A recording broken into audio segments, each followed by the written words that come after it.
President Yoon concluded his overseas diplomatic agenda for this year with a state visit to Amsterdam last week that saw the signing of a chip alliance between Korea and the Netherlands.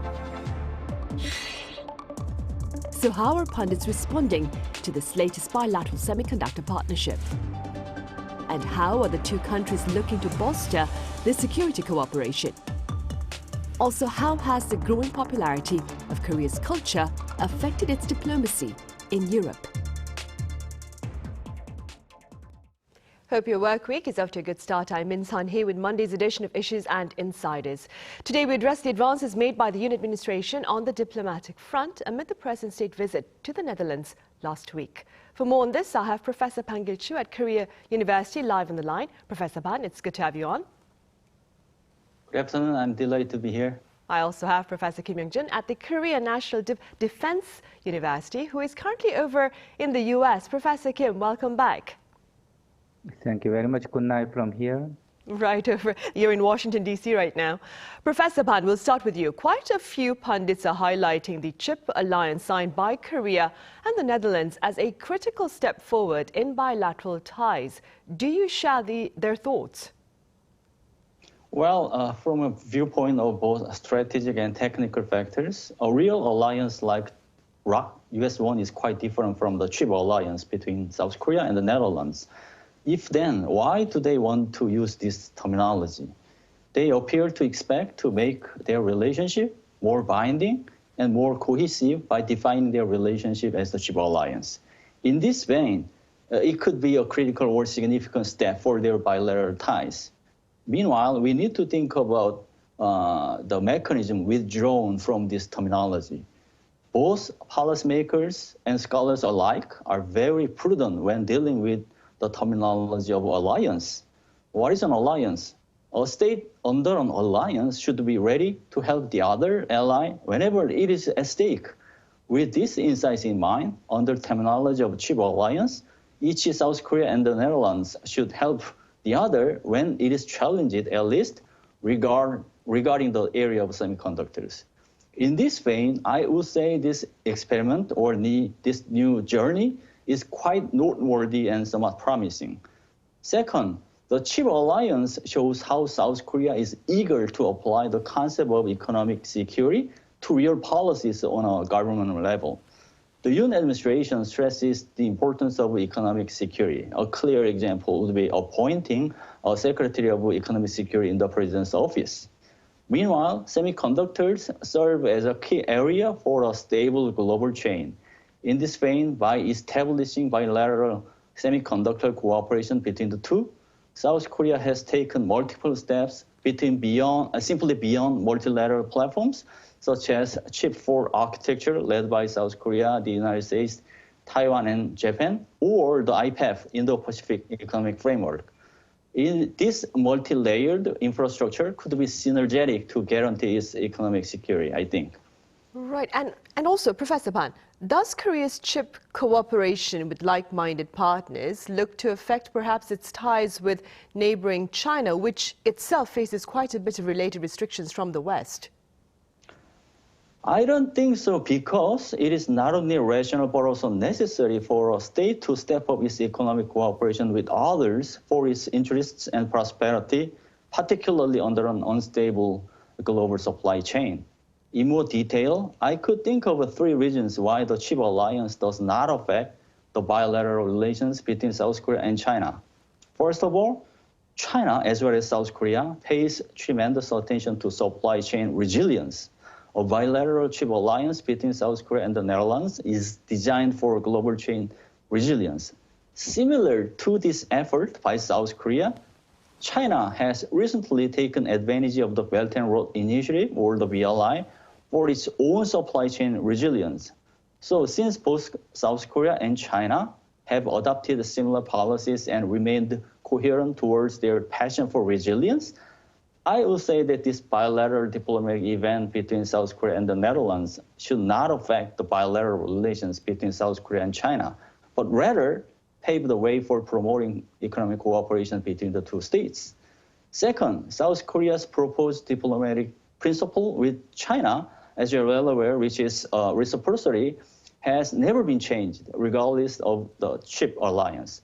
I don't think South Korea's new diplomatic policy based upon GPS, global pivotal state, is simply static. To be honest, GPS is dynamic and evolving. Since GPS diplomacy has accomplished a goal of step one, which is alliance diplomacy and security diplomacy, by strengthening the ROC-US alliance and establishing the new ROC-US-Japan security architecture, I do believe that as of right now, GPS diplomacy is evolving toward step two based on the principle of inclusive diplomacy. What does that mean? I would say that inclusive diplomacy is more oriented to make South Korea step up its effort to engage with non-like-minded countries such as China, simply beyond the cooperation or solidarity with like-minded countries. The ROC, Japan-China Foreign Ministers meeting that happened last year, in about 4 years, shows that this inclusive diplomacy is working well. So all in all, I don't believe that the chip alliance affects the ROC-China relations. Right, and aside from chip collaboration, Professor Kim, defense officials from Korea and the Netherlands have agreed to advance security cooperation. What more can you tell us about these initiatives and their importance? Yes, two countries has a lot of things to do for collaboration. During the talks, the two sides agreed to begin working level talks at the early date for South Korea planning to participation as an observer in missile defense exercise in 2025. Jointly led by Dutch and German troops. And the two sides also adopted a joint statement on series of the bilateral cooperation effort, including Seoul's participation in the joint project Optic Windmill, the 2025 exercise as observer, at the same time to expand defense cooperation, including the potential bilateral arms industry cooperation, AI, and other defense technologies. So the two sides set up also a joint committee on the defense logistics as a MOU on defense logistics cooperation. So all these types of the defense cooperation is beyond chips 4. Also, they contribute the role of the global people state of South Korea. Also, European country and Dutch and the AP4 as a member of South Korea's collaboration is a natural step for the global security and stability against the unlike-minded countries like China, Russia, North Korea's cooperation. And staying with security, Professor Kim, there is also talk about the implementation of the trilateral missile warning system to be shared by Seoul, Tokyo, and Washington within this year. How does this particular system look to improve the region's response to North Korea's provocations, which also took place early on this Monday morning and late last night? Yes, the Vice National Security Advisor Kim Tae-yo visit here in Washington, D.C. has a great announcement for the sharing information between the trilateral security relation between the U.S. and Japan and the ROC. We had already had a good bilateral cooperation with Japan, also with the U.S. Respectively. But this type of a trilateral security partnership will be much stronger system against any threat, especially nuclear missile threat from North Korea. So North Korean nuclear missile program has a long-time threat to this country and this region. And recent missile tests also a high threat to stability and security of the region. So this type of the trilateral security partnership is just first step and not the end. So it will be much more stronger deterrence and defense capability against any types of North Korean potential threat, and we will develop this type of trilateral security partnership for the future. Right. And staying with broader security, Professor Ban, outgoing Dutch Prime Minister Mark Rutte has already made public his hopes to take over the reins of NATO once Jens Stoltenberg's term ends next October. What are your prospects, Professor Ban, regarding South Korea's partnership with NATO under Rutte's potential leadership? Well, if Prime Minister Rutte replaces Stoltenberg's duties in NATO, it is not bad at all for South Korea's continuous partnership with NATO. Well, when a consolidated partnership between South Korea and the Netherlands is taken into consideration, thanks to this recent summit, its duty is expected to the South Korea-NATO partnership even more strategic and binding. As you're well aware, the Yoon administration has transformed this partnership with NATO from a tactical level to a strategic level and from a working level to a national leader level. Since 2022, President Yoon has participated in the NATO summit 2 years in a row, which is recorded in history for the first time as a ROC president. In particular, at the 2023 NATO summit, South Korea and NATO adopted ITPP, Individually Tailored Partnership Program, where 11 sectors for cooperation are specified. Under his leadership, this ITPP would not only be carried out without any glitches, but also be even more evolving. Moreover, since Prime Minister Rutte seems to be energetic in more cooperation with leading countries in the Indo-Pacific, such as South Korea, the relationship between AP4, Asian Pacific 4, and NATO is expected to improve as well. South Korea has recently been leading the AP4 platform, which includes Japan, Australia, and New Zealand. So at the end of the day, a more consolidated relationship between AP4 and NATO is most likely to continue to the emergence of a real functioning unilateral platform for preserving a liberal international order. Right. And Professor Kim, speaking about NATO, I believe it was just last week when Defense Minister Shin Won-sik played host to delegates representing 8 member states of NATO here in capital Seoul. Again, what, Professor Kim, was discussed, and do you believe multilateral defense interactions have been more frequent in recent times? Yes, I will be, this type of multilateral defense cooperation will be strengthened. And the ROC defense minister, as you know, met the representative of a member state of NATO to expand cooperation in security and defense industry. They are the US, the UK, Italy, Denmark, the Dutch, Czech, Romania, and Poland. And their 3-day visits is very important. And NATO and AP4 countries, including the ROC, Japan, Australia, and New Zealand, is a very important key element for global security against any danger of North Korea and other country partnership. So to side of security cooperation, including the defense industry cooperation, which is very good for the South Korea as a global people state role, and to start collaboration for 11 areas from the anti-terrorism to the non-proliferation, also emerging technology and cyber defense as well. So like attended NATO annual exercise already, as called the Cyber Coalition 2023 in Estonia, and this type of multiple the defense cooperation will be strengthened.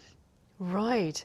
Professor Ban, along with sales diplomacy and, of course, security diplomacy, cultural diplomacy took center stage during President Yoon Suk-yeol's state visit to the Netherlands. In fact, Dutch King Willem-Alexander pointed out, and I quote during his welcoming address that is, the Republic of Korea is everywhere. There's K-pop on radio, there is K-movies in the cinema, K-drama on Netflix, and K-food in supermarkets. Now, President Yoon, in response, talked about the role that football coach Gus Hiddink played in Team Korea's performance back in the 2002 World Cup. All this being said, Professor Ban, what has been the impact of K-culture on K-diplomacy, if I may?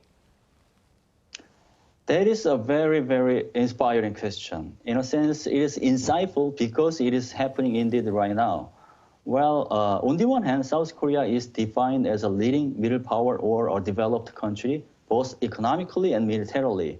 On the other hand, culturally, South Korea is often regarded as a superpower thanks to K-culture.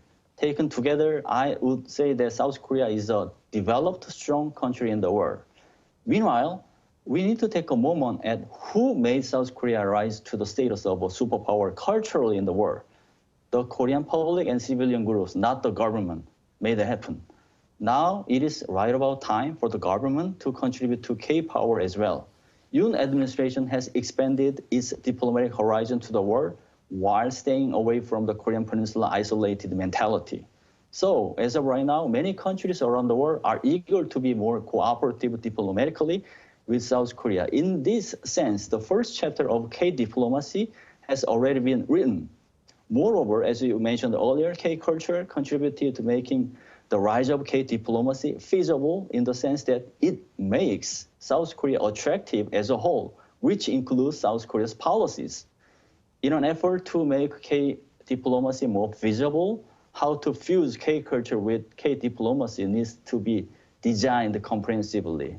In a nutshell, the fused effort of the government and civilians is required to make K-power continue to grow. Right, and staying with government efforts, Professor Kim, how do Korea's efforts to expand its arms exports look to affect its ability to build security bridges, perhaps with more countries, amid, of course, North Korea's hostile weapons ambitions?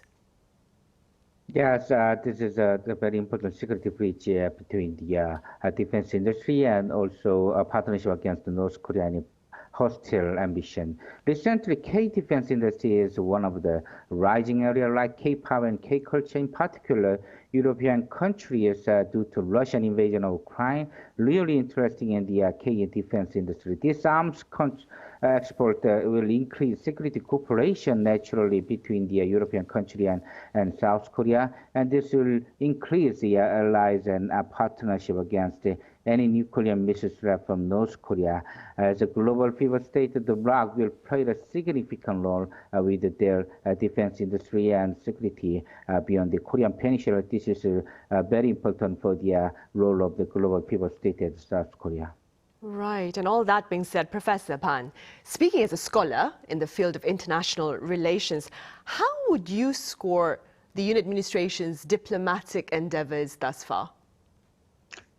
To be honest with you, when it comes to South Korea's diplomacy and its roles in an international arena, 2023 served as a year to show how different and innovative South Korea can be.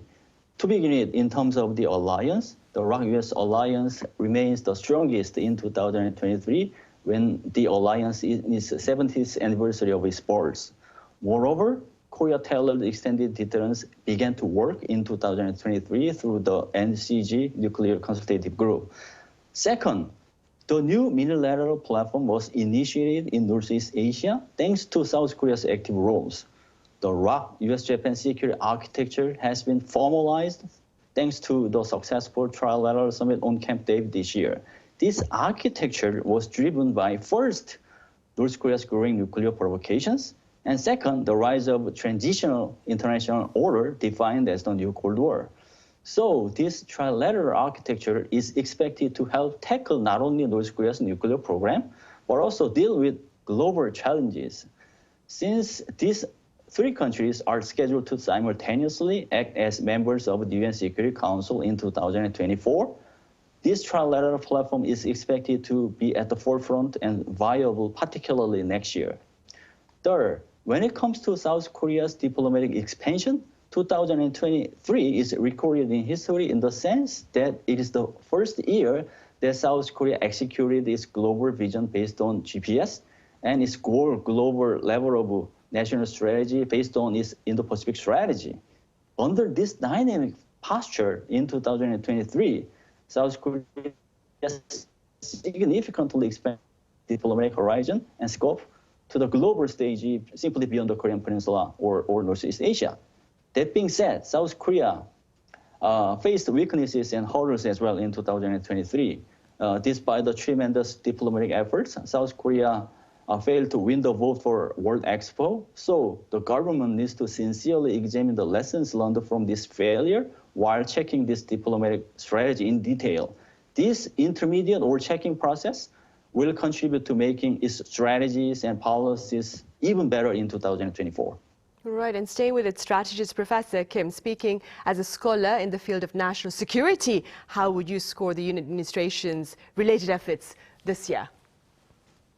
Yes, the answer to the question is more time, and the Yoon Suk-yeol administration needs to take final tests. Because Yoon Suk administration has been only more than 1.5 years. So, but clearly, as a global pivot state, the ROK position has been increased clearly and contribute to global security and peace beyond the Korean Peninsula.